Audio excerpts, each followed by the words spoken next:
Assalamualaikum warahmatullahi wabarakatuh.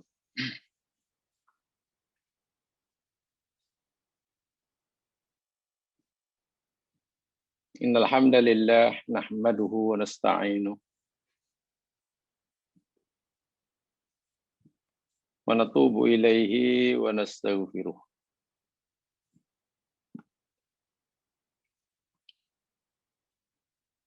Na'udzu billahi min syururi anfusina wa min sayyiati a'malina.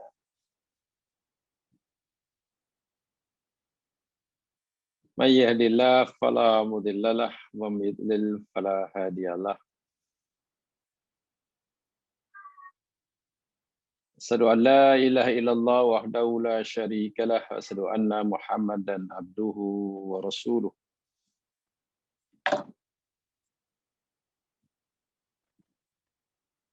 Allahumma salli ala Muhammad wa ala ali Muhammad kama sallaita ala Ibrahim wa ala ali Ibrahim innaka Hamidum Majid. Wa barik ala Muhammad wa ala ali Muhammad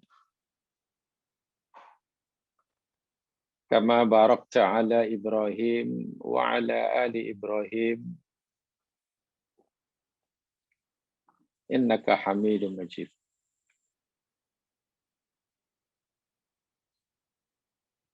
Bismillahilladzi la yadurru ma'asmihi syai'un fil ardi wa la fis sama' wa huwas sami'ul alim. Bismillahilladzi la yadurru ma'asmihi syai'un fil ardi wa la fis sama'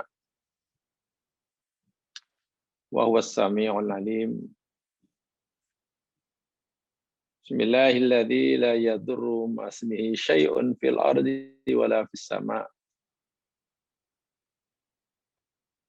wa huwas sami'ul alim.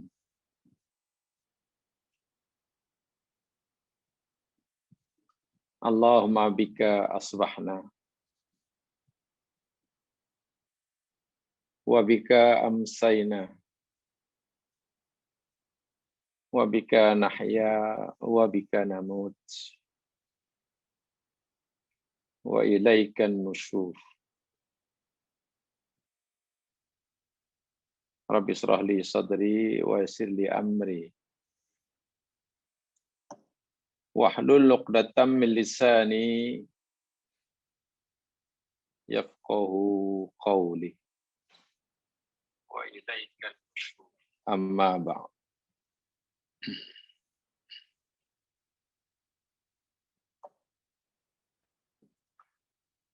Muslimin muslimat rahimakumullah. Doakan mudah-mudahan semuanya dalam keadaan sehat walafiat, sentiasa berada di bawah naungan pelindungan Allah Subhanahu wa taala.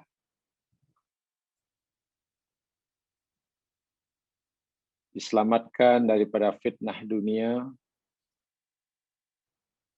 lebih-lebih lagi fitnah agama. Amin. Amin. Amin ya rabbal alamin.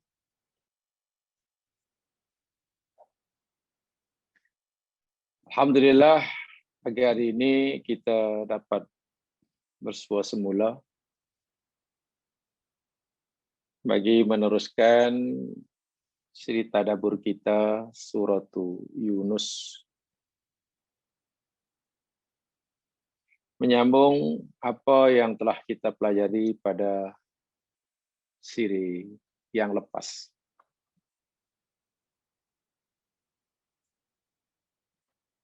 Pada minggu lepas, kita telah masuk pembicaraan kita pada ayat yang ke-89. Ayat yang ke-89. Ayat ini ada kaitan yang sangat erat, bahkan boleh katakan sambungan daripada ayat 88 sebelumnya. Sebenarnya kita maklum bahwa ayat 88 Allah menceritakan permohonan dan doa Nabi Musa alaihissalam kepadanya agar apa yang Allah berikan, anugerahkan kepada Fir'aun dan Mala'unnya dibinasakan. Agar hati Fir'aun diberikan bebanan yang berat. Tertutup.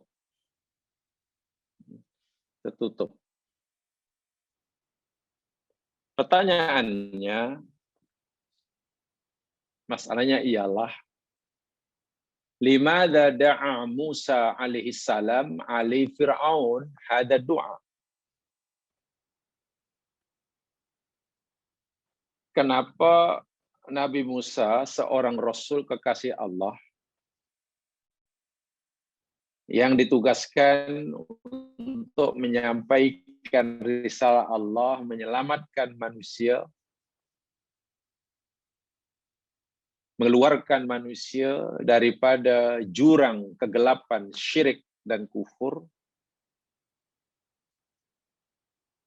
kepada cahaya iman dan tauhid,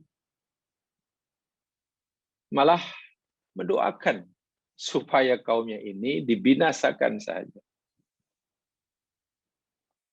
Nikmat yang Allah anugerahkan, tarik saja semuanya. Kenapa Nabi Musa tidak berdoa sebagaimana doa yang dipanjatkan oleh Rasulullah Muhammad SAW ketika baginda menghadapi kaum dan umatnya yang memusuhi baginda?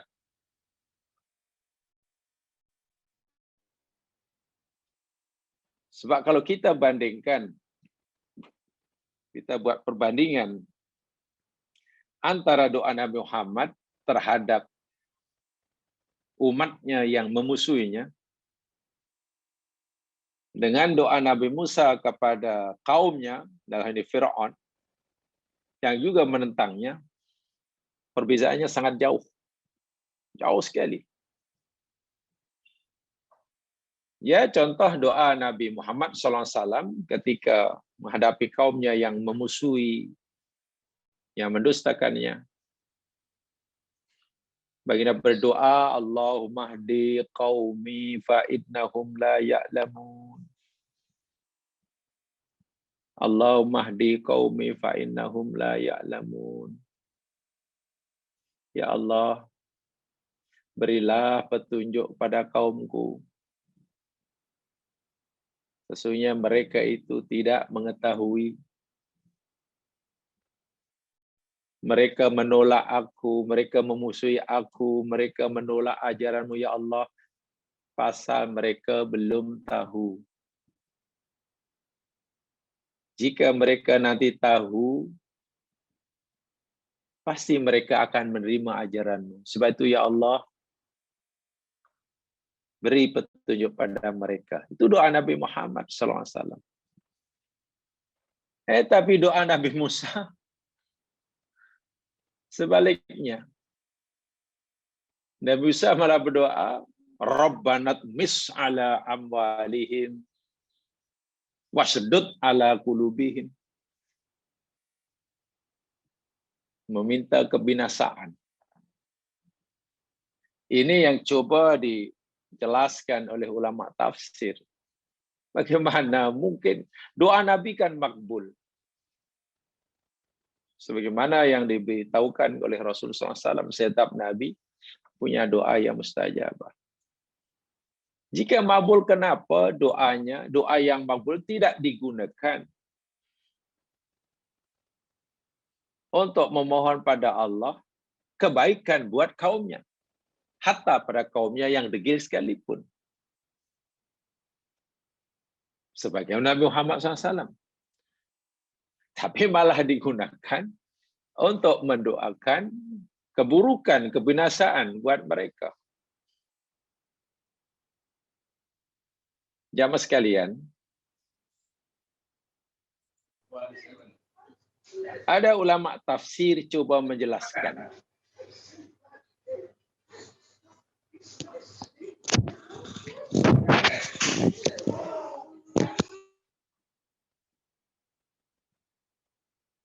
Nah, ada ulama tafsir coba menjelaskan begini, menarik jawaban dia. Nabi Musa berdoa seperti itu, mendoakan keburukan kepada Fir'aun, bukan mendoakan kebaikan, walhal doanya makbul. La budda annal haqqa subhanahu wa ta'ala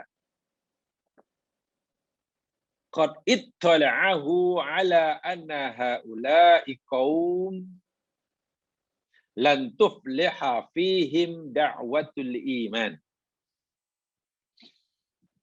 Yang maksudnya,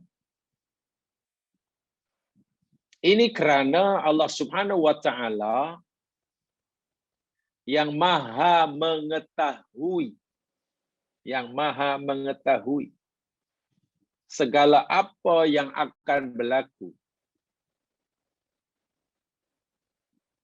Termasuklah apa yang akan dipilih oleh hambanya, nak iman atau tidak.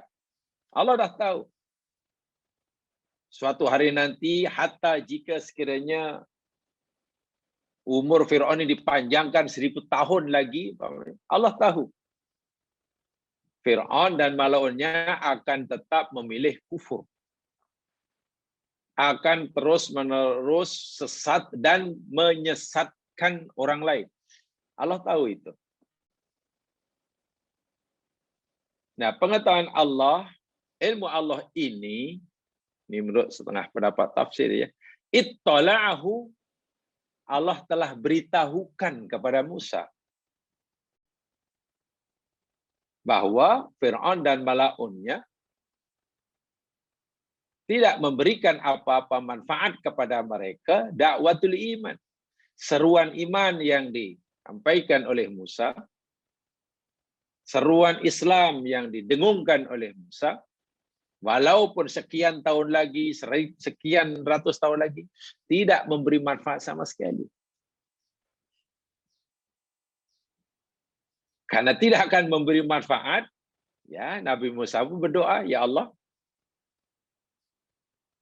kau hapuskan saja mereka. Jadi hakikatnya kana khaufu Musa la min dhalali qaumi Fir'aun. Hakikatnya kekhawatiran Nabi Musa, Musa kan khawatir, doa ini bukan makna dia khawatir, dia takut. Yang dikhawatirkan oleh Musa, hakikatnya jamaah sekalian, bukan kesesatan Fir'aun, bukan kesesatan kaum Fir'aun mereka. Bukan itu yang Musa khawatirkan. Karena mereka akan terus sesat.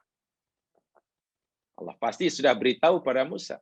Tapi yang Nabi Musa khawatirkan, jika Fir'aun dan kaumnya ini terus-menerus istimraru idlalihim li ghairihim. Ini yang Musa takutkan. Mereka terus-menerus menyesatkan orang lain. Mereka sesat, itu dia punya pasal. Karena itu yang mereka pilih. Yang Musa takutkan, jika mereka tidak diazab oleh Allah, tidak disekat oleh Allah, mereka akan terus-menerus menyesatkan ramai orang. Termasuklah kaum Musa nanti. Dan satu-satunya cara untuk menyekat idlal, perbuatan Fir'aun yang terus-menerus menyesatkan orang lain, Tidak ada cara lain kecuali ya Allah binasakan saja dia. Bila engkau sudah binasakan mereka, selesai. Mereka mati dalam keadaan kesesatan dan kaumnya yang lemah tidak akan terus menjadi mangsa idlal mereka. Ya, mereka. Itu yang dikhawatirkan oleh Musa. Sama seperti mana Nabi Nuh alaihissalam dahulu. Nabi Nuh sudah diberitahu oleh Allah Subhanahu wa taala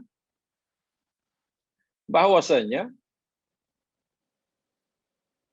lan minalaka, Nuh, tidak sekali-kali akan ada lagi yang beriman kepada engkau. Tak ada. Ilaman qad aman, kecuali yang dah beriman itu. Nabi Nuh telah diberitahu oleh Allah, Nuh,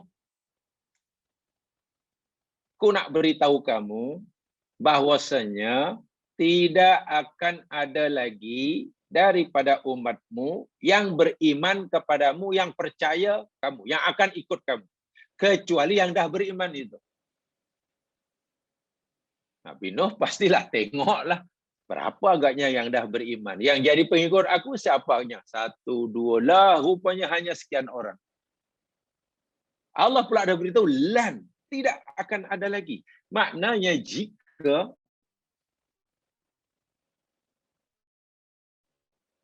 aku tambahkan lagi umurmu 1000 tahun lagi, aku beri peluang pada mereka 1000 tahun lagi untuk kamu berdakwah terus, tak akan ada daripada mereka yang akan beriman. Umat yang beriman kepada kamu hanya setakat yang dah ada adalah.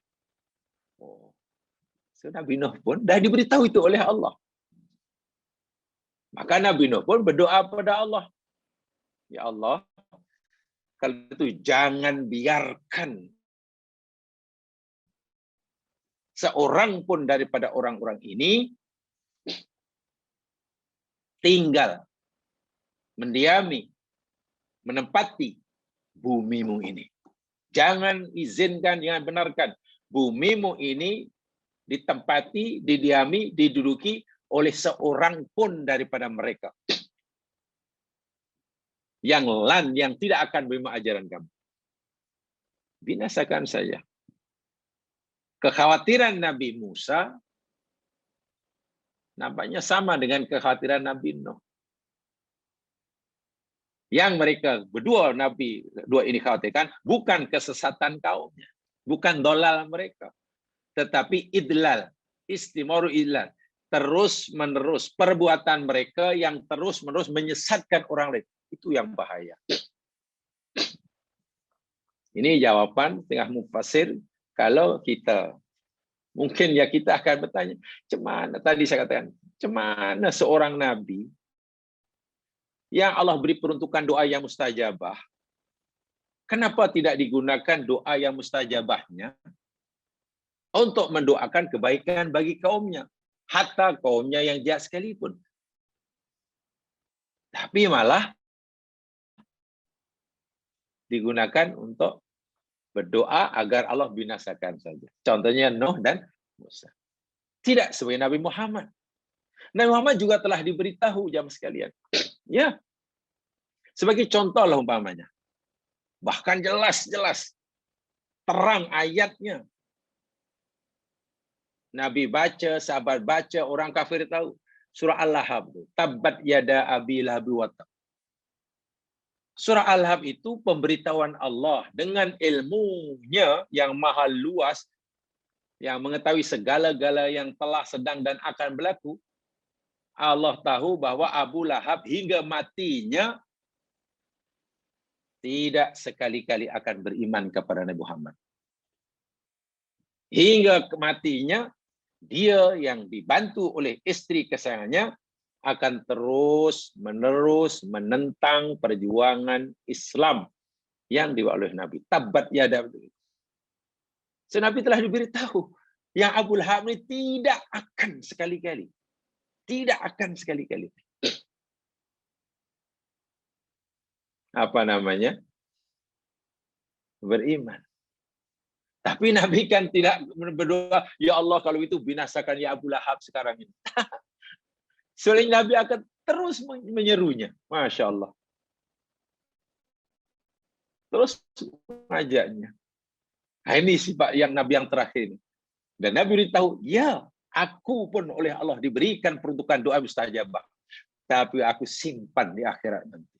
Untuk aku panjatkan, gunakan di akhirat, bagi memberi syafaat pada umatku yang mengucapkan La ilaha illallah. Memang ada perbezaan. Sifat Nabi yang terakhir yang luar biasa ini berbanding Nabi-Nabi dan utusan sebelumnya. Salahkah Nabi Nuh? Salahkah Nabi Musa? Tidak. Sangat tidak. Tidak salah. Hanya, ya kalau boleh gunakan bahasa kita, ya minta maaf ini mungkin bukan bahasa kita. Mungkin Nabi Nuh, Nabi Musa menyesal. Kalaulah boleh katakan menyesal. Sebab di akhirat nanti, ketika umat manusia jumpa Nabi Nuh, jumpa Nabi Musa, memohon kepadanya agar memohon pada Allah, agar Allah mengizinkan dia memberi syafaat pada mereka. Nabi Musa kata, lastu laha. Wahai manusia, termasuklah umatku, aku dah tak layak lagi. Diriku ni dah tak layak lagi memohon pada Allah syafaat buat kamu, tak layak. Aku dah tak ada kelayakan. Doaku sudah aku gunakan dahulu. Nabi Nuh kata begitu, Nabi Ibrahim kata begitu, Nabi Isa kata begitu. Akhirnya semua Nabi, cobalah kamu jumpa Muhammad. Ini dalam Bukhari panjang hadisnya. Lalu bagi semua manusia jumpa Nabi Muhammad dan mohon agar Allah mohon pada Allah SWT agar Allah berikan syafaat melalui baginda. Jawab Nabi, kalau semua Nabi kata lastulaha, aku tak layak, aku tak berat sebab aku dah tak punya doa mustajabah. Semua daripada kami dah gunakannya masa hidup. Nabi Muhammad menjawabnya, ana laha. Ya, diriku masih punya doa itu. Aku berhak, ada hak. Karena doa mustajabah, ya tabaktu, aku masih simpan. Luar biasa perjuangan Nabi yang terakhir. Luar biasa. Ini perbezaannya. Ya, jadi jangan salah paham. Nabi Musa, Nabi Nuh sebenarnya tidak terlalu khawatir akan kesesatan kaumnya. Kan itu pilihan mereka. Lagi pula Allah diberitahu mereka akan terus sesat. Kenapa nak disedihkan? Yang dikhawatirkan yakni mereka ini terus-menerus mempengaruhi kaumnya yang lemah, menyesatkan pengikutnya yang lemah, dan kaumnya yang lemah pastilah tidak ada pilihan. Karena takut, mereka ikutlah sesat sama. Jadi untuk membendung perbuatan mereka terus menyesat orang lain, binasakan saja. Ini jawapan yang diberikan oleh ahli tafsir untuk untuk menjelaskan pencerahan mana Nabi Musa boleh berdoa seperti itu. Patutlah jawapan Allah dalam ayat yang ke-89, qala qad ujibat da'watukuma. Nah, ini menarik nih jamaah sekalian. Ujibat da'watukuma dimulakan dengan qad, itu maknanya sungguhlah. Pasti. Ujibat itu fi'il madhi. Macam mana ya? Nabi Musa berdoa dalam ayat 88. Lalu Allah jawab dalam ayat 89, jawapannya sungguh telah dikabulkan doa kamu berdua. Macam mana nih telah? Kenapa Allah tak kata sungguh akan dikabulkan? Kan baru berdoa. Baru berdoa tapi sungguh telah dikabulkan. Makna belum pun berdoa Allah sudah kabulkan. Itu yang tadi dapat tafsir tadi. Ya, karena sekiranya Nabi Musa belum berdoa. Allah sudah tahu akan binasakan. Mereka akan dibinasakan. Sehingga doa Nabi Musa ini sebetulnya ya, ada orang mengatakan ini bukan doa masalah ini. Ini bukan doa masalah. Tapi ini adalah doa pengakuan Musa terhadap apa yang akan dilakukan oleh Allah. Kebenaran apa yang dilakukan oleh Allah. Jadi bukan doa minta ya, tapi doa merupakan pengakuan Nabi Musa terhadap kebenaran apa yang Allah lakukan. Janjikan. Saya beri satu contoh. Adakah ini doa masalah atau tengok lihat ya contohnya. Mari kita lihat contohnya dalam Al-Quran jemaah sekalian. Lihat dalam surah Ali Imran. Coba lihat ya.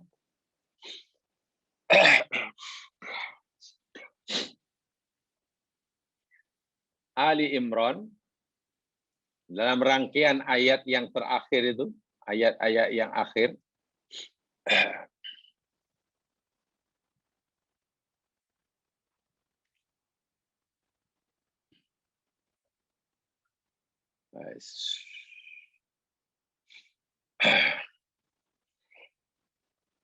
Ayat yang ke-100 berapa tuh ya? Tepatnya yakni ayat yang ke-194. Coba perhatikan ayat yang ke-194 surah Ali Imran. Apakah ini doa masalah? Makna doa yang berisikan permintaan kepada Allah, itulah. Yang jika kita tidak meminta, Allah tak bagi. Nah, itu masalahnya. Adakah ini doa masalah? Doa masalah dalam arti kata doa yang berisikan permohonan hamba kepada Allah. Yang jika hamba tidak minta, Allah tak bagi. Atau Allah baru akan bagi jika hambanya meminta. Adakah itu maksudnya? Coba perhatikan. Ayat 194 surah Ali Imran. Rabbana wa atina ma wa'adtana ala rusulika wa la tukhzina yawmal qiyamah innaka la tukhliful mi'ad. Rabbana, wahai Tuhan kami. Wa atina, dan berikanlah olehmu kepada kami. Ini permohonan kan? Atina, berikan olehmu ke atas kepada kami. Ma, apa yang. Wa'adtana, engkau telah janjikan kepada kami. Ala rusulika, atas rasul-rasul engkau. Wala tuhzina, dan janganlah engkau hinakan kami. Yaumal qiyamah, pada hari kiamat. Innaka la tukhliful mi'ad, sesungguhnya engkau ya Allah tidak mengingkari janji. Coba pahami betul-betul. Rabbana, isinya kan seakan doa masalah.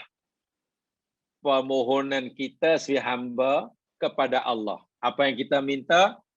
Wahai Tuhan kami, berikanlah kepada kami apa-apa yang kau janjikan kepada kami ke atas Rasul-Mu. Dahulu ya Allah, Engkau berjanji pada kami melalui Rasul kamu. Bila kami buat ini, engkau janji akan bagi itu. Bila kami buat ini, engkau akan bagi itu. Itu janji engkau kepada kami, ya Allah, melalui Rasul kamu. Rasul kamu memberitahu kami.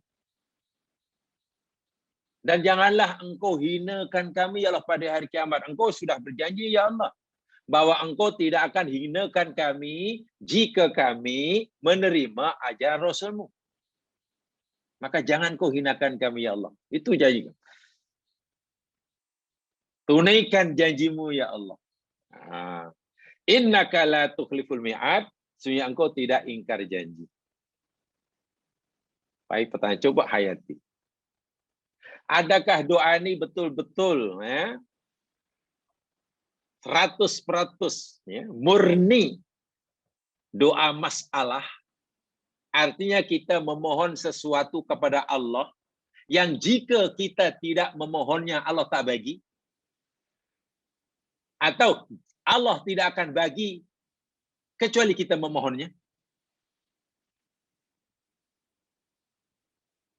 Sehingga jika kita mendapatkan apa yang kita pohon daripada Allah karena kita memintanya, kita dapat karena kita memintanya. Kalau kita dapat karena memintanya, maka itu namanya doa masalah. Ini sebenarnya bukan doa masalah. Jika seseorang itu, seorang mukmin jamaah sekalian, seorang mukmin yang patuh pada agama Allah di dunia lah, mukmin itulah yang disuruh dibuat, yang ditegah ditinggal, kan? Dan Allah telah berjanji, orang mukmin beramal soleh, aku akan masukkan surga. Itu kan? Itu janji Allah. Aku akan masuk surga. La nuqilannahum jannat. Kami akan masukkan surga. Itu janji Allah. Lalu kita telah buat. Orang itu udah jadi hamba yang patuh. Di akhirat masuk surga. Apakah bila orang mukmin yang soleh nanti dia akan masuk itu kerana doanya, doa mereka mohon pada Allah agar Allah masukkan surga, atau kerana Allah tidak ingkar janjinya? Coba buktikan. Jamaah sekalian, saya ulangi.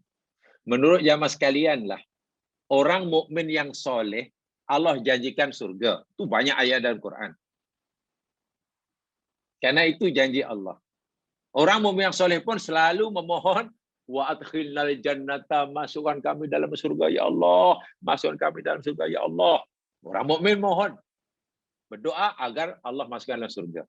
Allah pun berjanji, mukmin soleh kami akan masuk surga, dijanji Allah. Sekarang pertanyaannya, nanti jika orang mukmin yang soleh di akhirat masuk surga,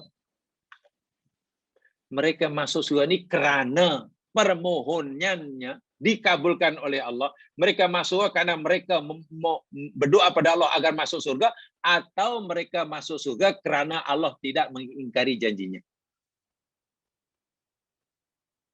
Menurut jamaah yang mana agaknya? Tolong dijawab.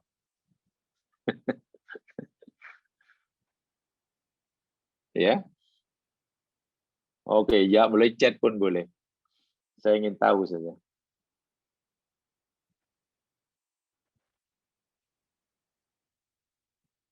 Sila. Saya nak pastikan difaham betul. Okey, jawab boleh chat pun boleh. Sila. Menurut jamaah yang mana?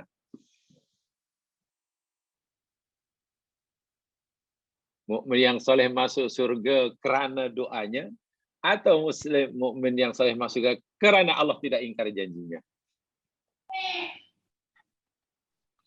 Kerana Allah tidak ingkar janjinya. Ya.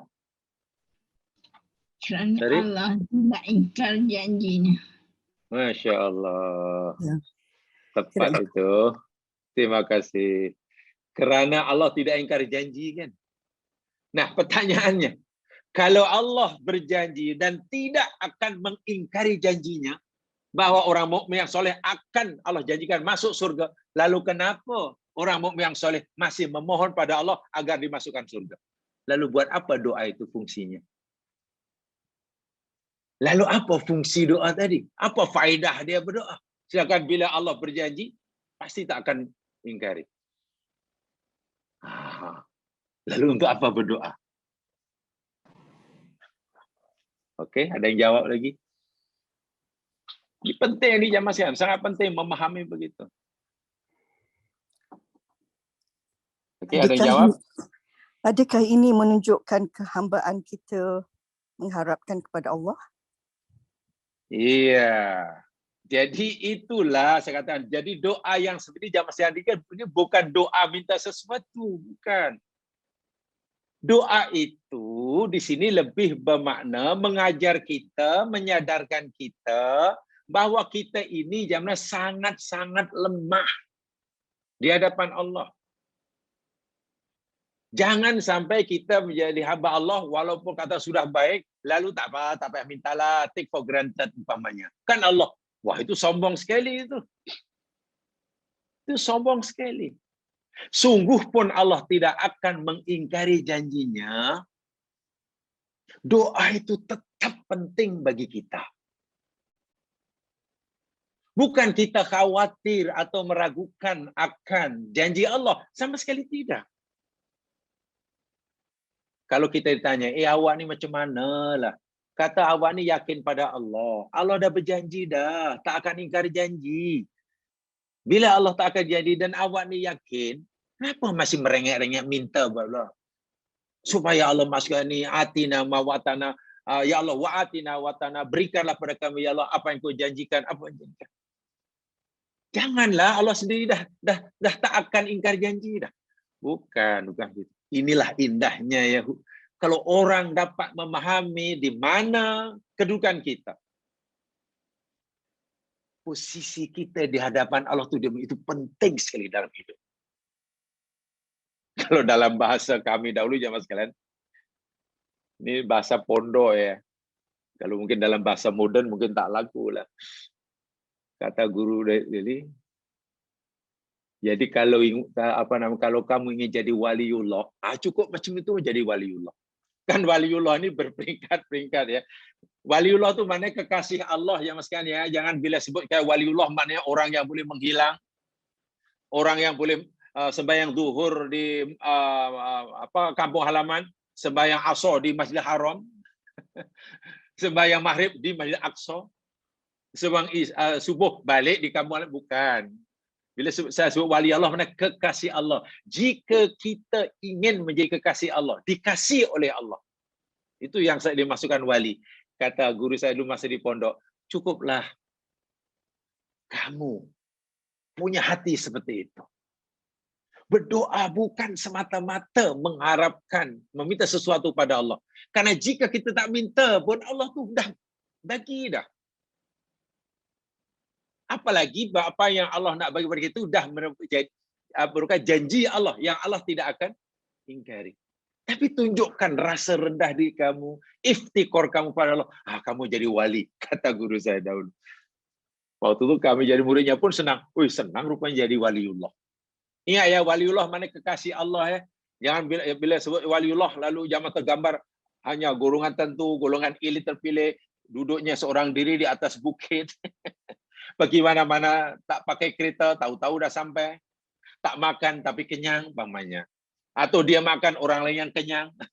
Bukan itu. Waliullah itu kekasih Allah. Allah sayang dia. Cukup. Jadi banyak cara untuk menjadi waliullah ni jemaah sekalian. Kasih Allah maksud saya. Kita diuji oleh Allah. Diuji oleh Allah.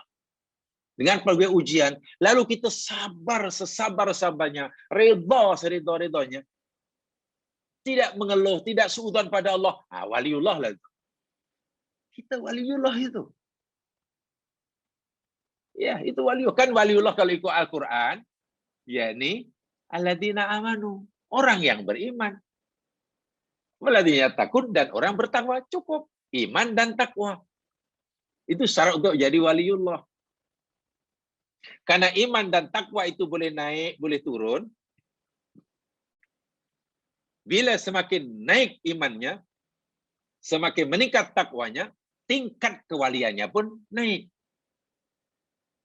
Jika takwanya turun, imannya pun makin turun, ya tingkat kewaliannya turun juga.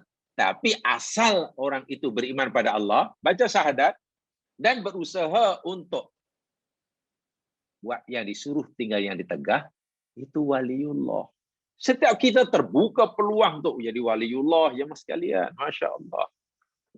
Dapat nikmat sekecil apapun syukur. Disyukuri. Tidak sebenarnya waliullah itu. Maknanya Allah sayang gitulah. Waliullah itu sayang. Jadi dalam kehidupan kita ni setiap saat peluang untuk waliullah itu di mana-mana. Di jalan raya ada peluang untuk jadi waliullah. Ini yang paling tinggi sekali ini. Sungguh pun segala keperluan Allah telah sediakan depan mata kita. Senang lenang. Nah, apapun dapat. Tapi hatinya sentiasa merasa lemah, merasa tidak berdaya, betul-betul diresapkan dalam hatinya, la haula wala quwata illa billah, sehingga menangis merayu kepada belas kasihan Allah. Walhal, kenapa? Nak makan sudah ada makanan, nak berjalan sudah ada kendaraan, nak belanja sudah ada duit, nak terbang ke luar negeri ada kapal terbang sendiri. Sakit ada hospital sendiri, ada dokter pribadi sendiri. Orang yang Allah bagi macam-macam ini, tiba-tiba masih mampu menangis dalam sujud, merasa dirinya lemah selemah-lemahnya tanpa bantuan Allah. Oh, itu mana kewaliannya tinggi itu. Kewaliannya tinggi. Ialah sebab kalaulah segala tak ada, nak makan tak ada, nak minum tak ada, rumah bocor, kendaraan tak ada, nak belajar itu tak ada, sakit tak pernah sembuh, lalu menangis-nangis, itu biasa. Boleh menangis, berdoa menangis, sambil menangis ketika dia susah, itu biasa yang sekalian. Orang senang lenang, sehat walafiat, tidak ada yang kurang apa-apa, lalu berdoa pada Allah, dalam solat menangis-nangis, itu baru luar biasa. Berarti luar biasa. Inilah doa Nabi Musa tadi rupanya. Walaupun Allah sudah tahu dan Allah akan menyaksikan, tapi Musa masih, ya Allah, binasakan mereka. Sebab itu Allah jawab, qad ujibat da'watukuma. Musa, doa kamu berdua ini telah dikabulkan. Mana aku telah kabulkan dah. Kalau dalam bahasa yang agak jelas lah, Musa, sebetulnya sebelum kamu berdoa pun, bahwa Fir'aun dan kaum ini supaya dibinasakan, aku udah tahu dah, memang aku akan binasakan, tapi masanya, ini masanya, sesuai dengan kehendak aku, tidak mengikut kemauan kamu. Itu saja. Tentang masa, bukan kamu yang menentukan. Fi waqtin urid, walaysa fi waqtin turid. Pada waktu yang aku sendiri tentukan, kehendaki, bukan mengikut waktu apa yang kamu kehendaki. Masya Allah. Sebab itu nasihat Allah, fastaqima, istiqomah sajalah. Istaqima, istiqomah. Istiqomah. Ya mas kalian, apa maksud istiqomah di sini? Itu ya jawabannya, ujibat pakai fi'il madhi ya. Yang kedua digunakan fi'il madhi, qad ujibat, da'at ujibat itu madhi, pasti mana past tense. Begini ya, masanya mungkin ada yang belum paham. Ya mas kalian, dalam bahasa Melayu lah, dalam bahasa manapun di dunia, kalau kita menceritakan peristiwa yang telah berlaku, kita hendak menceritakan peristiwa yang telah berlaku, pasti kita akan menggunakan fi'il madhi, past tense kan? Kan benda dah lepas. Telah. Dia telah pergi, dia telah meninggal, dia telah makan, dia telah. Dan kalau kita nak cerita peristiwa yang sedang berlaku atau yang akan berlaku, kita gunakan fi'il mudhari', present tense. Akan, dia akan pergi, mudhari'. Itu kaidah bahasa yang biasa. Tetapi dalam bahasa Arab ini lain ya mas kalian. Dalam bahasa Arab ini lain. Kalau Allah menceritakan peristiwa yang akan berlaku, peristiwa itu belum berlaku. Masih akan. Tapi Allah takbirkan, Allah ceritakan dengan menggunakan fi'il past tense, fi'il madhi. Maka ia bermakna kepastian. Benda itu pasti berlaku. Saya ulangi. Bila Allah nak memberitahu pada kita peristiwa yang akan berlaku, dan dengan menggunakan fi'il past tense, fi'il madhi, menunjukkan bahawa benda itu pasti berlaku. Itulah.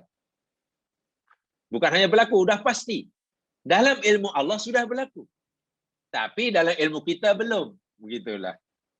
Sudah pasti.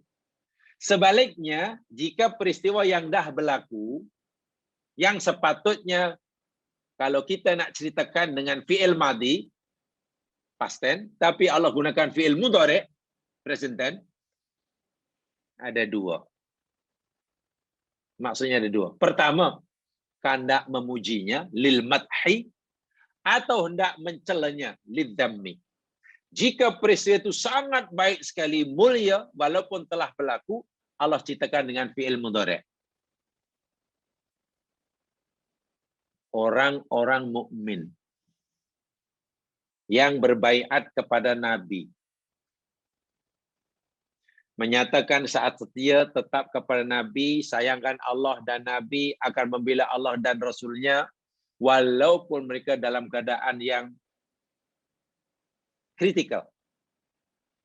Memakai pakaian ihram, tidak ada senjata. Nabi tanya mereka, jika orang kafir menyerang kamu dengan senjata yang lengkap, adakah kamu bersedia mempertahankan Allah dan Rasulnya? Mereka berbaiat. Wah, tak ada senjata. Itu kan luar biasa tuh. Berikrar hendak mempertahankan Allah dan Rasulnya dalam keadaan tidak bersenjata, melawan musuh yang bersenjata. Itu kalau orang tidak kuat imannya, pasti, dah. Tidak ya Rasul, kalau mereka menyerang kita lari aja sebab kita tak siap. Tapi mereka berbaiat di bawah pokok. Itu kan dalam peristiwa yang Nabi dilarang masuk Makkah. Peristiwa itu telah berlaku. Beberapa waktu kemudian, Allah cerita tentang peristiwa itu. Allah puji mereka yang berbaiat. Alladzina yubayyi'unaka tahtas sajarah. Allah ridha pada orang-orang yang berbaiat kepadamu, wahai Muhammad, di bawah pokok. Allah ceritakan peristiwa yang lalu, tapi gunakan yubayyi'unaka. Yubayyi'u itu fi'il mudhari'. Sepatutnya kan, alladzina baya'uka. Orang-orang yang telah berbaiat. Karena peristiwa telah berlalu, sepatutnya gunakan telah lah. Tapi gunakan mudhari'. Kenapa? Karena Allah nak memujinya.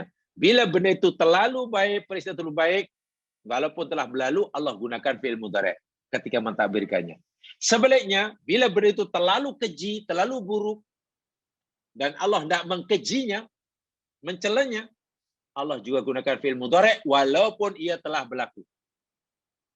Tok nenek moyang Yahudi, Bani Israel dahulu, pada zamannya, salah satu track recordnya, yakni membunuh para nabi.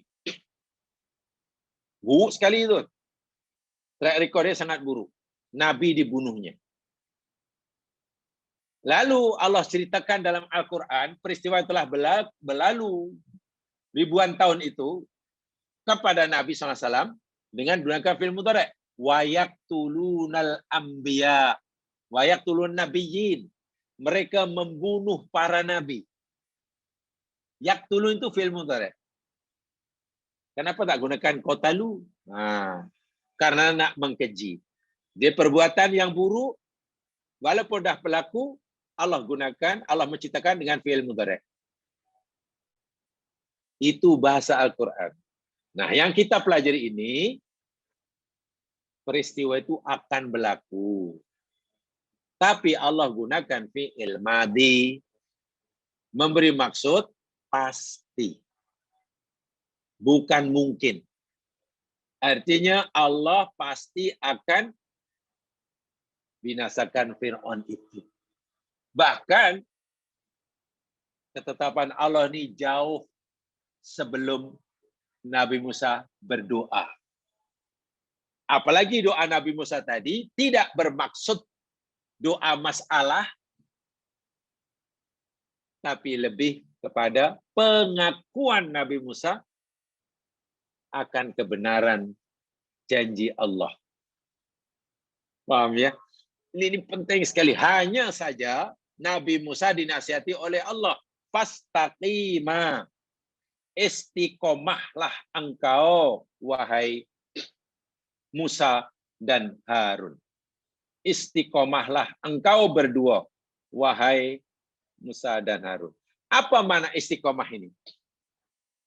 Jemaah sekalian, secara mudah, istiqomah itu yakni lurus. Sentiasa berjalan di atas landasan yang telah ditentukan. Itu makna asal, lurus. Ibarat kereta api sentiasa di atas rel dia. Tidak terkeluar. Dalam hidup ini, kita ada manhaj. Ada landasan dalam perjalanan hidup untuk menuju Allah Subhanahu wa taala. Jangan keluar. Ini boleh, ini tak boleh. Nabi Musa dan Nabi Harun diperintahkan oleh Allah sentiasa istiqomah. Dalam apa? Khasnya ada kaitan ini dalam bab doa. Istiqomah. Bagaimana istiqomah dalam doa? Tetap berada di atas landasan yang diizinkan. Tidak boleh keluar daripada yang diizinkan. Contoh umpamanya, Nabi Musa sebagai manusia, sebagai hamba kepada Allah juga, walaupun Rasul, boleh. Dan Allah izinkan berdoa seperti itu. Boleh. Sudah, berdoalah. Dan terus berdoa, merayu, merasa dirinya lemah, mohon kepada Allah Subhanahu wa taala biar Allah dimatikan. Itu yang Allah benarkan. Jangan keluar daripada itu. Yang keluar maksudnya hendak menentukan masanya. Ya Allah, hamba-Mu berdoa. Allah kata, ya sila berdoa. Itu masih istiqomah. Doa itu masih betul itu. Dan kami mohon ya Allah, kebinasaan yang hamba-Mu minta agar Kau binasakan Firaun ini, yakni sebulan daripada sekarang. Tak nak lebih. Paling lama 2 bulan. Nah, ini sudah tidak istiqomah. Dia sudah keluar. Ini sudah keluar.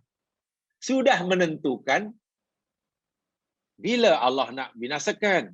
Sudah menentukan bagaimana caranya. Wah, itu sudah. Jangan campur. Itu urusan Allah, itu hak Allah. Doa yang istiqomah, yakni doa seorang hamba yang masih dalam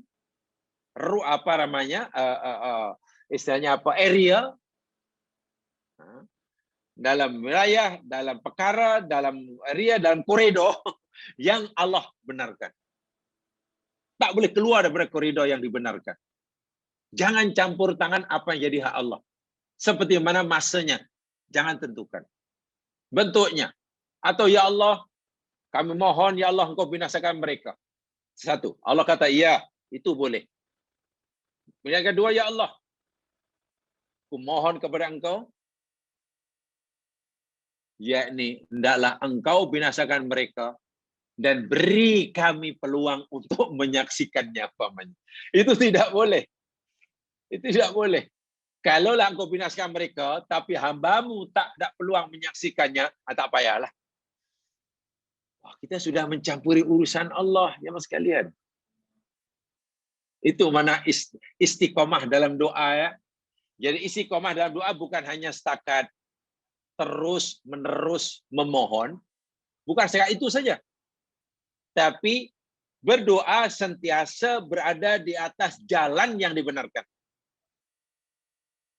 Jangan campuri apa yang jadi hak Allah Subhanahu wa taala. Kebenaran yang Allah izinkan pada kita dalam berdoa hanya memohon. Tidak ada keizinan untuk memaksa, untuk campur tangan apa yang jadi hak mutlak Allah. Itu kena paham tuh. Mendesak tidak boleh. Menentukan masa dikabulkan atau tidak boleh. Istiqomah. Paham ya? So apa ya mas kan? Manusia ini kan punya sifat yang ya kurang baik ya. Seringkali berdoa itu ya ialah kalau kita punya keinginan doa itu segera dikabulkan, itu wajarlah. Wajar, masih dibenarkanlah. Kita mohon pada Allah agar doa kita segera dikabulkan, itu wajar. Wajar. Tetapi kadang-kadang ya, karena manusia ini terlalu kuat keinginannya agar doanya segera dikabulkan, nah ini yang tidak baik. Segera, seakan-akan nanti kalau lambat, ya lebih baik tak payah doa lah kalau lambat. Sebab tentang masa dikabulkan doa itu urusan Allah. Kita tak ada hak untuk campur tangan. Jangan kita campur tangan dalam hal itu. Seperti nak segera, nak cepat, mendesak, itu bahaya sekali ya Mas sekalian. Allah memberitahu bahayanya ya. Contoh ingatan Allah dalam surah Al-Isra ayat yang 11. Coba lihat. Surah Al-Isra ayat yang ke-11.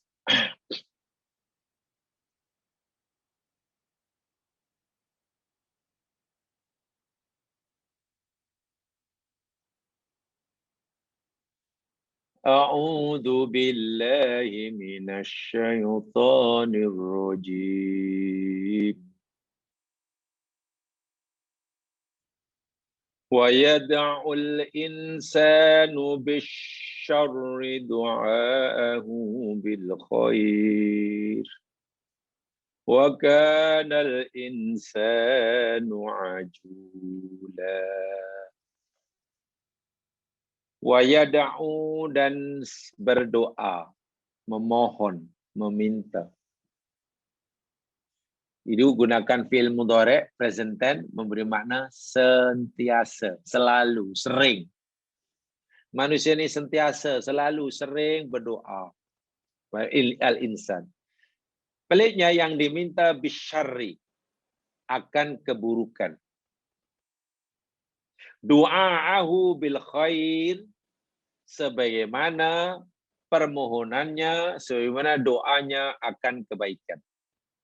Manusia ini minta keburukan sebagaimana dia minta kebaikan.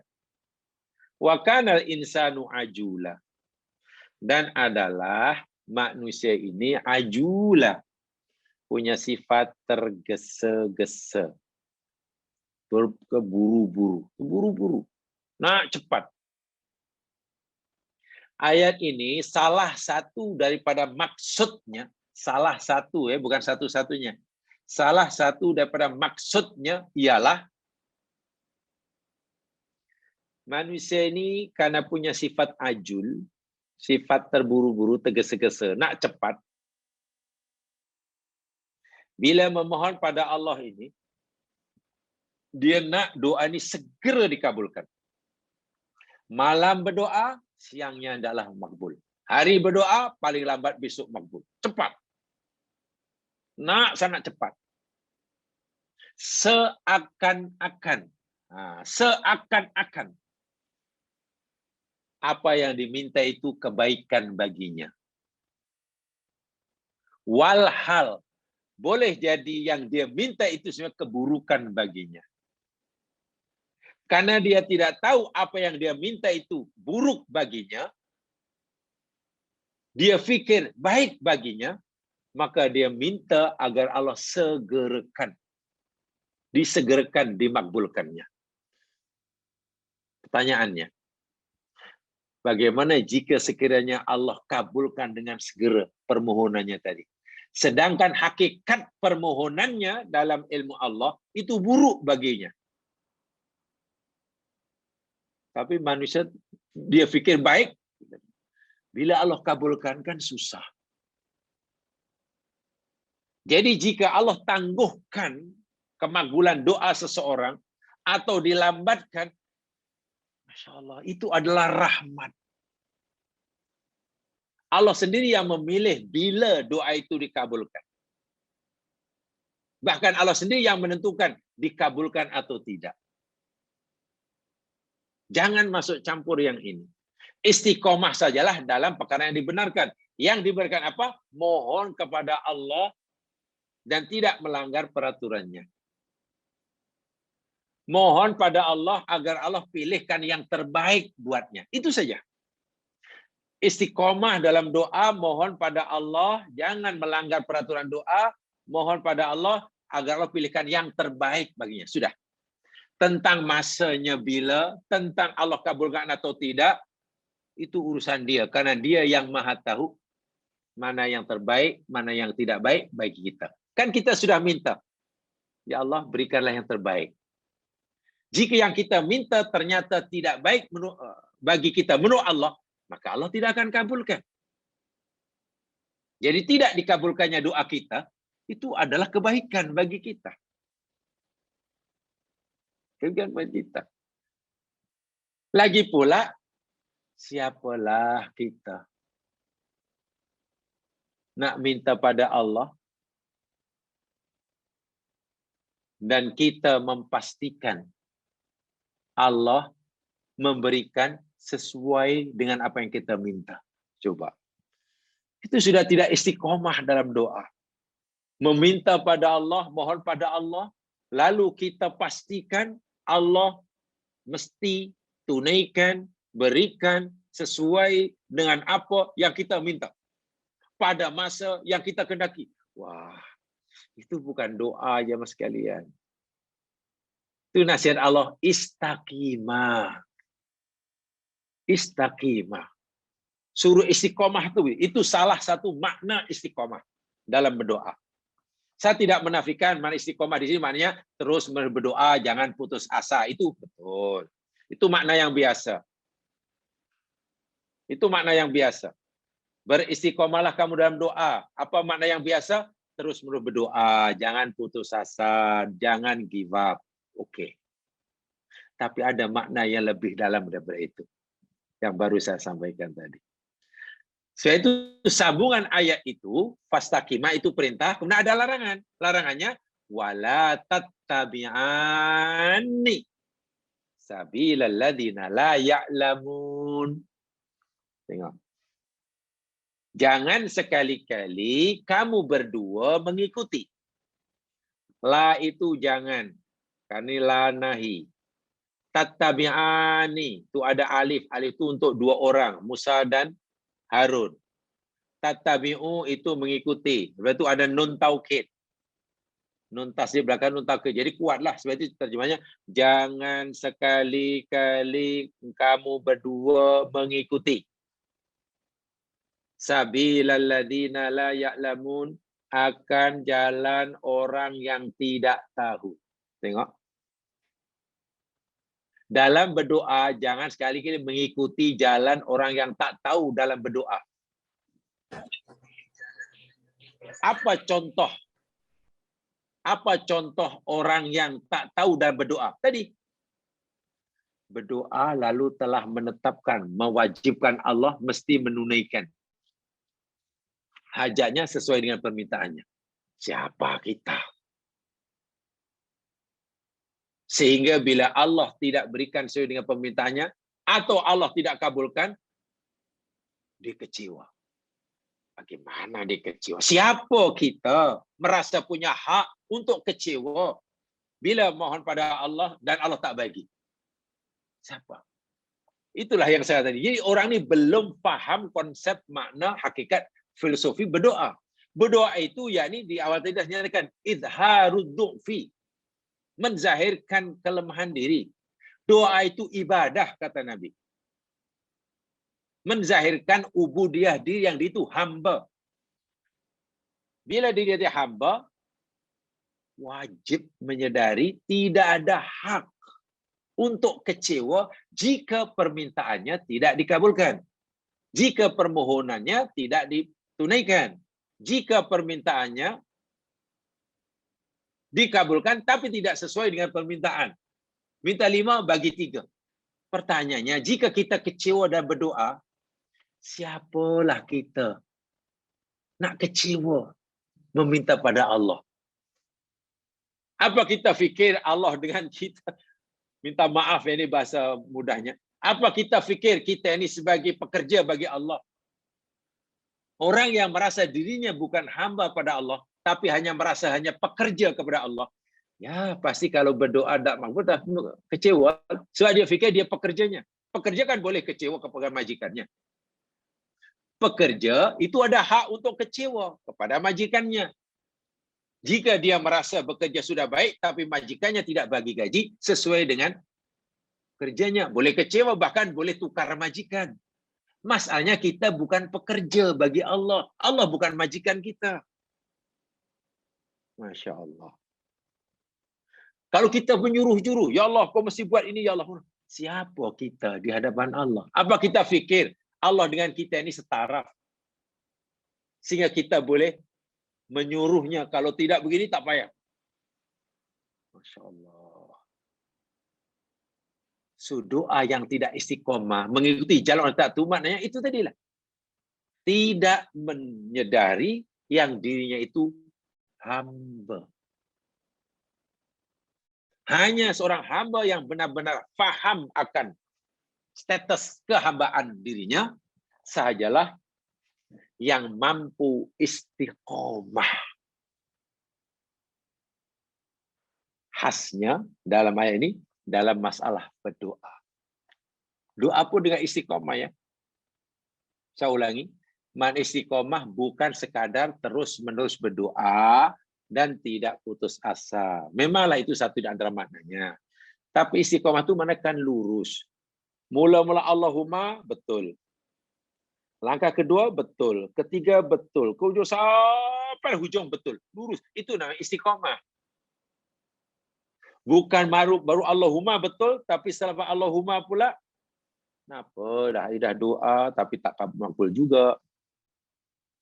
Bukankah dah buat apa yang dia suruh?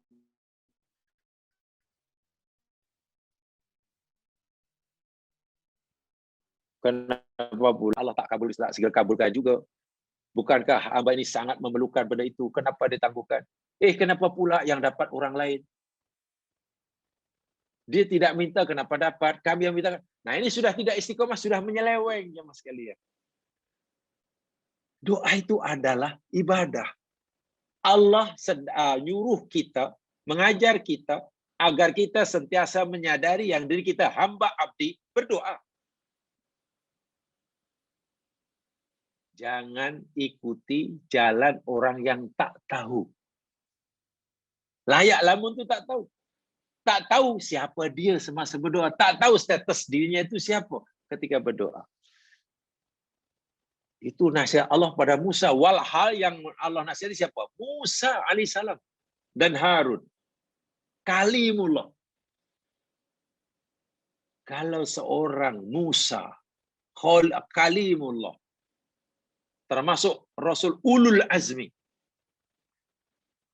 itu pun diberi nasihat yang jelas oleh Allah berupa perintah dan larangan. Perintahnya istaqima, larangannya wala tattabi'ani. Lalu siapa kita ya? Itulah susahnya menjaga status kehambaan diri di hadapan Allah.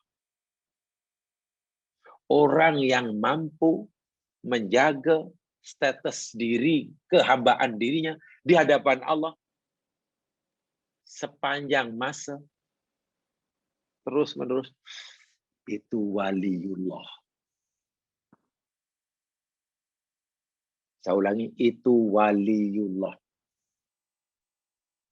Waliullah dalam perintah kekasih Allah ya. Saya takut salah paham nanti. Mana tahu nanti hanya mendengar kepada waliullah, yang lain tak dengar nanti, oh waliullah itu. Nah, ini maksud Allah kekasih Allah, bukan waliullah yang menurut pahaman kebiasaannya. Orang yang boleh menghilang, bukan begitu. Mana setiap kita ini boleh jadi waliullah, sila. Melalui banyak jalan. Waliullah jamaah sekalian. Iya. Semalam baru saya sebutkan. Jika kita lapar, masih boleh memberi makan pada orang lebih lapar, itu pun waliullah. Maknanya Allah sayang kita, gitulah. Allah sayang kita. Bila ada barang, kita sangat memerlukan barang itu.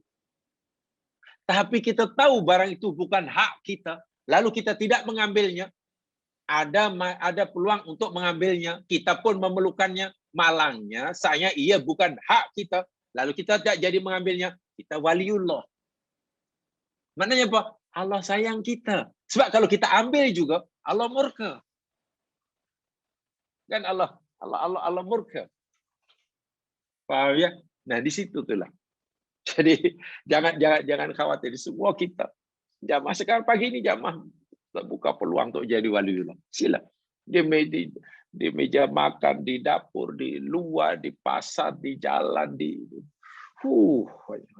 semakin banyak peluang. Jamaah terjun di tengah-tengah masyarakat. Sibuk dalam perniagaan. Peluang untuk jadi waliullah sangat tinggi di situ. Masuk minta maaf dalam dunia politik. Untuk peluang untuk jadi waliullah itu sangat besar. Kenapa? Ini benda ini boleh, ini tak boleh. Lalu kita buat yang boleh saja. Waliullah itu. Tapi susahlah. Mungkin susahlah. Kalau ikut lurus betul, mungkin susahlah. Tapi kan waliullah gelar dia.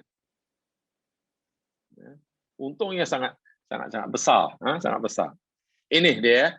Jadi faham ya. Wala tattabi'an istaqima dengan wala tattabi'an. Yakni lurus maknanya berdoalah kepada Allah dan pastikan kita sentiasa berada di atas landasan yang dibenarkan. Sebagai hamba Allah dalam berdoa. Jangan coba mencampuri apa jadi hak Allah. Jangan keluar itu. Itu bukan wilayah kita. Itu bukan teritori kita. Itu hak Allah, itu otoritas Allah Subhanahu wa taala. Fa huwa Allah Subhanahu wa taala bimasyiatihi yad'u tanfidh ad-da'wah fil mi'ad al-mula'im. Karena Allah Subhanahu wa taala dengan kehendaknya yang mutlak, dengan kebijaksanaan yang mutlak akan menunaikan, mengkabulkan doa hambanya ini fil mi'adil mulaim, pada masa yang sesuai menurut dia. Pada masa yang sesuai menurut dia. Bukan pada masa yang ikut kemauan kita. Li'annaha law ujibat 'alal faur faqad tadur. Karena jika sekiranya dikabulkan doa itu dengan segera, sebagaimana yang permintaan hamba itu, minta terus makbul, masanya sesuai dengan apa yang disebut oleh hamba. Ya Allah, minta bulan ini dapat, minta tahun ini dapat, minta esok dapat. Faqad tadur. Maka boleh jadi ia tidak memberikan kebaikan, tapi akan mendatangkan madarat. Ya. Madarat. Contohnya tadi surah Al-Isra ayat 11 tadilah. Minta maaf contohnya mudah ya. Ini contoh mudah tapi tak payah diikuti ya. Ya Mas sekalian,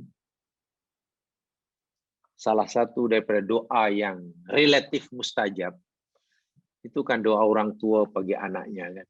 Oh, orang tua nih Mas sekalian kalau berdoa buat anaknya, peluang dimakbulkannya itu sangat besar.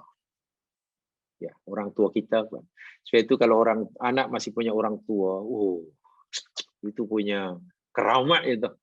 Tak perlu cari keramat lain. Keramatnya ada di rumahnya. Yani orang tua kita itu. Buat apa dapat restu dia, minta doa dia. Oh, itu keramat. Makbul itu doa orang tua kita. Tapi minta maaf ini sekadar contoh lah. Katalah ada orang tua, mak ke ayah, ke lebih mak banyak. karena terlalu marah pada anaknya. Terlalu marah kepada anaknya. Bukan karena orang tua tadi sudah hilang kesabarannya atau sudah hilang kasih sayangnya, karena anak itu yang sudah melampau lah. Anda sudah melampau keadaannya, lalu orang tua tadi ya marahlah gitu. Lalu berdoa pada Allah tanpa disedari. Apa saya minta dengan ucapan marah sungguh lah, minta maaf ya. Ini sekarang contoh kalau orang tua kata mak, ya Allah ya Tuhanku, ini anak yang durhaka nih Allah, mudah-mudahan dia langgar di lori, dia kata macam itu. Ya Allah kabulkan yang sudah keluar kerja di langgar lori. Katakanlah doa yang dengan marah ini. Dan Allah kabulkan, katalah dengan segera. Coba siapa yang rugi? Apakah orang tua nanti puas jika betul-betul anaknya dilanggar lori? Wa'iyadzubillah. Itu hati-hati. Jadi kalau Allah lah kabulkan setiap doanya dengan segera, bukan kebaikan yang kita. Allah pasti akan pilihkan yang terbaik. Oh, ini yang terbaik, aku tak kabulkanlah. Ya hamba-hambaku, permintaan kamu tak baik. Tapi orang tua tadi geram sangat. Ya Allah, rasanya rela. Saya rela tidak punya. Oh ya Allah, ya Tuhanku. Jangan. Wa'iyadzubillah.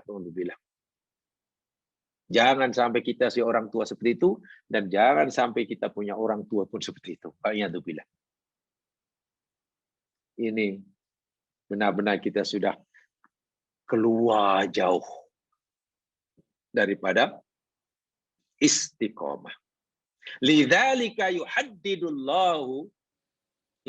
haqqu subhanahu wa ta'ala mi'ada tadbiqid du'a fi majalit tanfid wal waqi'. Sebab itulah Allah sendirilah yang punya hak untuk menentukan mi'ad tadbiqid du'a, masa bila doa itu ia kabulkan pada waktu yang sesuai dengan kehendaknya. Jadi kita tidak boleh nak cepat tidak boleh. Kalau ikut hati mau nak cepat karena kita merasa perlu sangat. Tapi Allah kata jangan. Itu hak aku untuk menentukan. Aku sendiri nanti akan perlihatkan bila masanya. Lihat jemaah sekalian, surah Al-Anbiya ayat 37. Lihat. Ini penting ya saya sampaikan. Ini perkara yang bagi saya berkaitan dengan pemahaman kita kepada Allah Subhanahu wa taala, jangan sampai silap. Surah Al-Anbiya ayat 37.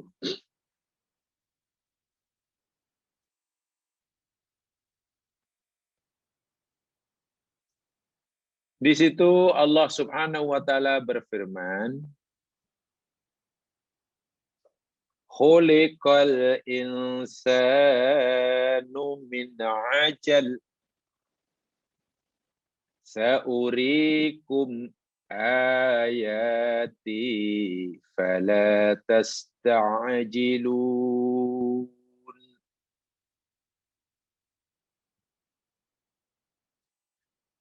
Khuliqal insanu, telah diciptakan manusia, min ajal, daripada ajal.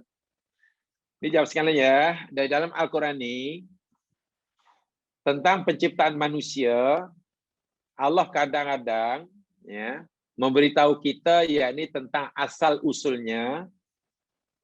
Kadang-kadang Allah menciptakan daripada sifatnya. Daripada sifatnya. Saya ulangi, penciptaan manusia di dalam Al-Quran, kadang-kadang Allah ciptakan dari bahan apa ia dicipta, asal usulnya lah. Kadang-kadang Allah ciptakan daripada sifatnya. Contoh, bila Allah berfirman, katalah khalaqal insana min alaq, min tin, min turab, min nutfah, alaqah, mudghah, itu mana daripada asal usulnya, bahannya. Cipta daripada tanah, dicipta daripada tin, daripada turab, daripada mahin, daripada nutfah, daripada bahannya. Tapi ada di dalam Al-Quran, dalam hadis juga, bukan daripada bahannya, tapi dari sifatnya. Sehingga sifat itu melekat dalam diri setiap insan. Karena manusia dicipta oleh Allah yang sifat dasar semula jadinya seperti itu. Contoh ini. Khuliqal insanu min ajal. Telah diciptakan manusia itu dari ajal. Coba, apakah ajal ini benda? Ajal itu apa rupanya ya? Benda logam ke? Tanah ke? Bentuk cairan ke? Bukan. Ajal bukan. Ajal kan bukan jirim kan jemaah sekalian. Ajal itu tergesa-gesa. Itu sifat. Sifat. Jadi bukan tak sama dengan cara memahami khuliqal insana, kata Allah, apa khuliqal insana min alaq atau min tin, dengan khuliqal insana min ajal, tak sama. Pemahamannya lain. Yang satu cerita tentang bahannya, fisikal kita. Fisikal kita ini. Yang kedua cerita tentang sifat jiwa kita. Ajal. Satu di antara sifatnya. Sehingga inilah jadi perdebatan panjang dari dahulu hingga sekarang. Tapi alhamdulillah kita telah memahami, saya telah sampaikan, tapi di kelas lain ya, hadis Nabi yang jadi pembicaraan yang mudah-mudahan dipahami lah itu. Betulkah manusia, khasnya perempuan itu dicipta dari tulang rusuk lelaki? Nah, saya yakin itu sudah ada yang banyak yang paham itu. Jadi khuliqan minad dila.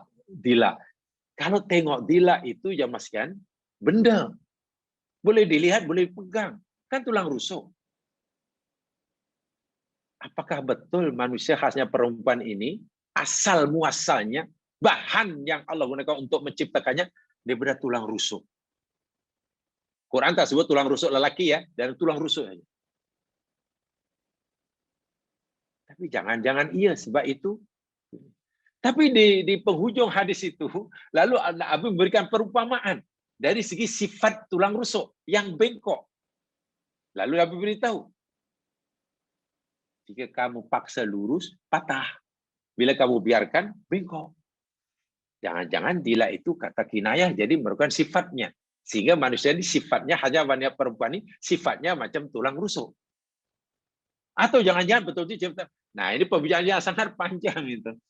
Nah, tapi alhamdulillah saya yakin sudah ramai yang paham setelah saya sampaikan, tapi di bilik yang lain, jadi mudah-mudahan bisa dipahami. Contohnya ini, ajal. Dan dalam Quran memang ada, perkara ini contoh yang mungkin membingungkan kita. Iqra bismi rabbikal ladzi khalaq. Khalaqal insana min 'alaq. Coba. Itu ayat yang pertama sekali diturunkan oleh Allah yang cerita tentang penciptaan manusia. Saya ulangi. Kan surah Iqra, surah Alaq itu wahyu pertama kan? Sehingga khalaqal insana min 'alaq, Allah cipta manusia dari 'alaq, itu adalah wahyu pertama yang menciptakan tentang penciptaan manusia. Dicipta min 'alaq. Adakah alaq ini bahan yang Allah gunakan untuk cipta manusia, atau alaq itu adalah sifat semula jadi Allah lekatkan pada manusia, jiwa manusia tercipta? Itu menarik sekali dikaji itu. Sangat menarik. Saya memahaminya, kami pelajari dulu ada dua. Boleh dikatakan bahannya alaq, boleh jadi alaq itu sifat semula jadi manusia. Lihat saja dalam tafsir. Banyak itu. Khasnya tafsir yang sekarang ya, tafsir ulama saja Islam sekarang. Sebab kalau tafsir yang dahulu, tafsir klasik, alaq itu maknanya yakni apa namanya? Segumpal darah. Tafsir klasik zaman sekarang, segumpal darah alaq itu. Tapi ya tidak semua orang setuju. Hanya mufassir-mufassir kontemporeri yang punya background tentang ilmu ini, janin ini, tentang pakar-pakar embriologi, mereka memahami alaq bukannya segumpal darah. Sebab manusia ini dalam proses perkembangan fasa-fasa ketika masih berupa embrio, tidak pernah menjadi fasa segumpal darah. Itu yang menarik. Jadi tafsir itu sangat dinamik lah, berkembang. Baik, ayat ini cerita tentang sifat, bukan bahan, min ajal. Tergesa-gesa setiap manusia nak cepat. Karena sifat manusia ini nak cepat, saurikum, Allah kata, aku akan. Sa itu akan. U itu aku. Uri itu memperlihatkan. Kum itu kepada kamu. Jadi Allah berfirman, aku akan perlihatkan kepada kamu ayati akan ayatku. Akan. Fala tastajilun. Maka jangan kamu minta segera. Coba apa maksudnya ini? Apa maksudnya? Aku pasti akan memperlihatkan kepada kamu ayat-ayatku. Jadi tak payahlah kamu minta disegerakan. Yang sekalian, sin maknanya akan. Jika ia dikaitkan firman Allah, memberi makna kepastian. Bila Allah yang berfirman, aku akan, sa, itu makna pasti. Kalau kita sa bukan pastikan. Saat habu, hunaka godan. Saya akan pergi ke tempat itu besok. Belum tentu. Boleh jadi ya, boleh jadi tidak. Itu kalau kita. Kalau kita yang cakap sa itu mungkin iya, mungkin tidak. Tapi bila ia Allah yang berfirman, maknanya pasti. Kenapa Allah kata, pasti aku akan berada pada kamu ayatku. Jadi kamu tak perlu tergesa-gesa. Ini bermakna, apa yang kita minta pada Allah Subhanahu Wa Taala ini tentang bila berlakunya, di mana, bagaimana, itu 100% urusan Allah. Kita tak payah mendesak Allah, tak payah memberi cadangan pada Allah, gitulah. Tak payah memaksa Allah, waliyadzubillah. Tugas kita hanya mohon sesuatu yang kita perlukan. Itu pun kita kata, pilihkan ya Allah yang terbaik. Paham ya? Itu istiqomah. Itu penting sekali. Sebab bab doa adalah ibadah ya. Jadi ibadah, bila diibadah, mana kena betul. Ibadah ni jangan macam ada petauja, ada akibatnya. Jika salah, dapat berdosa. Bila betul, dapat pahala. Jadi doa bukan benda yang remeh. Ya. Doa bukan benda yang remeh. Ada filosofi doa yang sangat luar biasa. Paham ya? Jadi ini adalah Allah kata, aku akan perlihatkan. Saya itu tak perlulah tergesa-gesa. Sebab bahaya.